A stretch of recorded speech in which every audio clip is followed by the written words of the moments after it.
Mercedes has chosen a very interesting detail for the 2024 season. The Brackley-based squad struggled at the first two rounds of the season in Bahrain and Saudi Arabia, confirming that the team still hasn't got on top of one of the key challenges of these ground effect cars, hitting problems that are all too familiar.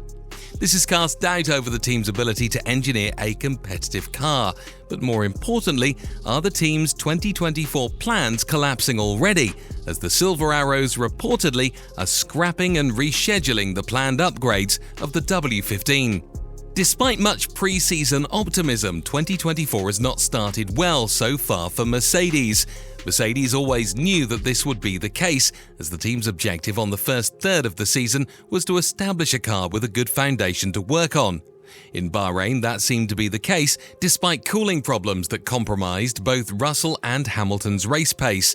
But in Saudi Arabia, the W15 started to exhibit some very similar problems to that of its ground effect predecessors, as both drivers started to raise specific concerns.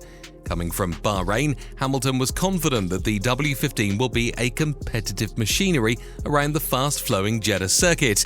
But to his and the entire team's surprise, the W15 around the high-speed corners was lacking the needed rear-end stability, leading to a disappointing weekend for Mercedes.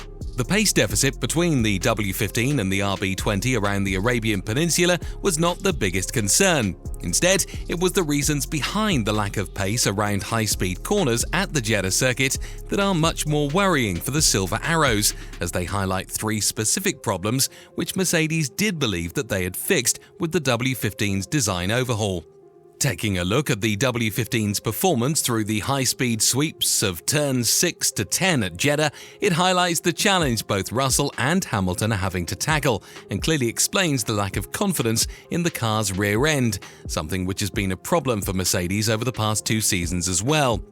But it's clear the problem isn't as bad as it was before, as the W15 is only lacking pace on specific corners, where the lack of confidence is brought up by lack of downforce.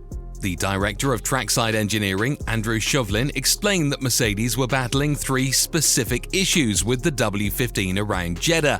The first issue was the car's poor balance, which meant that the W15 often suffered from snaps of oversteer in the circuit's high-speed corners. The second issue was the bouncing of the car around those high-speed corners, which according to the Brit was much more prominent on qualifying. The third issue, according to Chauvelin, is the W15's lack of lateral grip, which is something that the team is working hard on trying to understand before the Australian Grand Prix. It's clear that the W15 is hitting trouble around high-speed corners when the car is pulled close to the ground by the underfloor. In ground effect cars, teams ideally want to run the car as close to the ground as possible without the underfloor hitting the ground to maximize the usable downforce. The suspension is a very important factor, as it's the mechanical platform which is responsible for holding the underfloor at the right place to generate downforce. However, simulating this scenario in the wind tunnel is near impossible, as teams can't have the car model to hit the belt during runnings. So simulations become a very important tool for teams, and Mercedes has been working on improving its simulation tools ever since ground effect was introduced. But Wolff at Jeddah revealed that they are still seeing discrepancies between the data they are receiving from the simulator and the data they are receiving from the track. Wolff went on to characterize the W15's high-speed cornering weakness to be a fundamental issue. It's more a fundamental thing that we believe that the speed should be there. We measure the downforce, but we don't find it in lap time. It's been 2 years that there is something we need to spot, and that's the thing to unlock. The W15's high-speed cornering weakness, combined with the issue the team is facing currently between correlation of simulation and on-track data, Mercedes are at a spot of bother.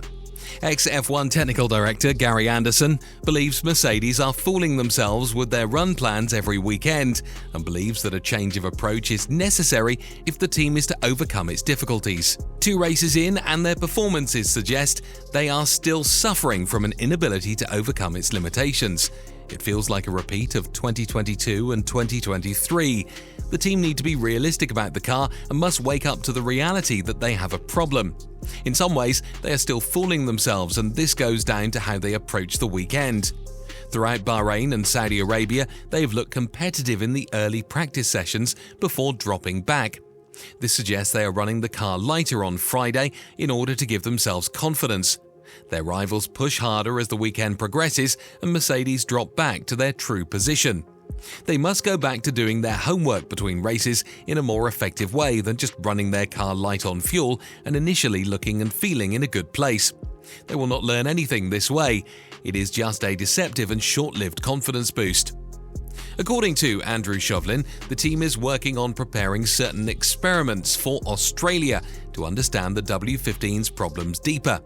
Unless Jeddah was a crazy outlier for the team, and if they are able to figure out a reason as to why the car was lacking high-speed cornering performance, it should be expected that the issues within the W15 will continue. If the W15 struggle around Jeddah's high-speed corners is a fundamental problem, then it is safe to assume that Mercedes will struggle at some corner complexes at Australia, and certainly in Japan. As a result, due to the lack of proper understanding, as it stands currently, Allison's team back at Brackley have decided to halt the W15's upgrade plans until further notice. This now becomes a massive problem for Mercedes as Red Bull, McLaren, Aston Martin and Ferrari all have scheduled upgrades, and they will continue to introduce them while the Silver Arrows are searching for answers. The basic thought of Mercedes is that they really don't know if the upgrades they have planned are of any use until the underlying problems of the W15 is solved. And it does make sense, as implementing upgrades makes the team committed to one development direction, which the team cannot afford to revert in a cost-controlled era. But the result is that the team will fall back massively in the development race, but it's better to understand first before applying new parts on the car. Mercedes are in a desperate situation right now, as every race passes without them being able to find solutions is a race where they are being outperformed by their rivals on track. Gary Anderson believes this is all to do with the team's lack of proper understanding about ground effect cars, as he believes the bouncing is something which should be solved aerodynamically when it comes to the W15. Bouncing blighted Mercedes in 2022, and stopping that is all about managing the underfloor of the car aerodynamically. As the car goes faster, the load increases and the car gets closer to the ground. The main problem here is that Mercedes do not have a philosophy to get the car to work other than lowering the car to the ground, but this brings about the bouncing. They simply do not have the right aerodynamic approach to getting the underfloor to work. They are a long way short of Red Bull and even McLaren. With all we have talked about, do you think Mercedes halting upgrades for the W15 is the right decision? What are your thoughts when it comes to Mercedes trying to identify the problem within the Mercedes W15 at the upcoming Australian Grand Prix? We are very much into your thoughts and perspectives in the comments section down below. And on your way down, don't forget to subscribe to the channel to get notified of our future uploads, to keep yourself up to date about the 2024 Formula One season.